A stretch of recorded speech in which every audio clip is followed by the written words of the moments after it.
আমি আজকে chicken roll বানাবো। তা নরমালি আমি মানে রেগুলার আর কি ব্রেড ক্রাম্ব করে আলুর পুর করে করি, কিন্তু আজকে একটু ডিফারেন্টভাবে করছি যাতে তাড়াতাড়ি হয় সেই জন্যে। ওকে, তো চলো আমি তোমাদের দেখিয়ে দিই আমি কি করছি।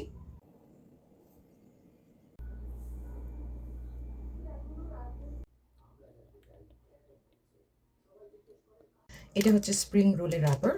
সো আমি এর মধ্যে অ্যাকচুয়ালি পুরটাকে ফিল করে ব্রেড ক্রাম্ব করবো। এখানে একটু আমি ময়দা গুলিয়ে রেখেছি, যেটাকে আমি স্প্রিং রোলটাকে ক্লোজ করতে হেল্প করবে।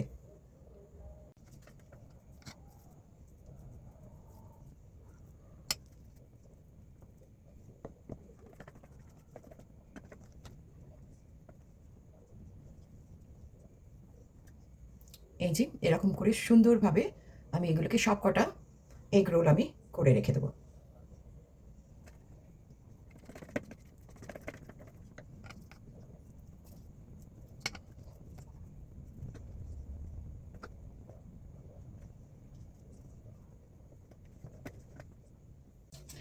সো আমি এবার এই প্রত্যেকটা আমার স্প্রিং রোল ব্রেড ক্রাম্ব করে নেবো।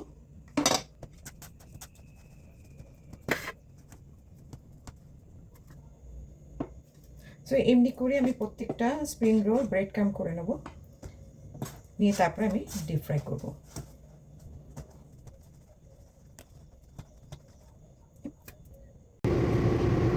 এবার আমি এটা গরম তেলে ভেজে নেবো।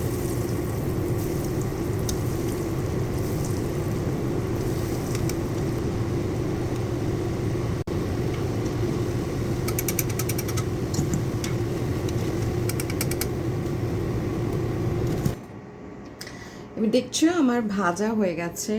আমি ঠিক করে দেখাতে পাচ্ছি কিনা, আমি ভাজা হয়ে গেছে আমার চিকেন রোলগুলো।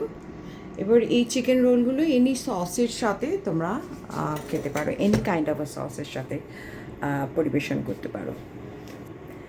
বাই না।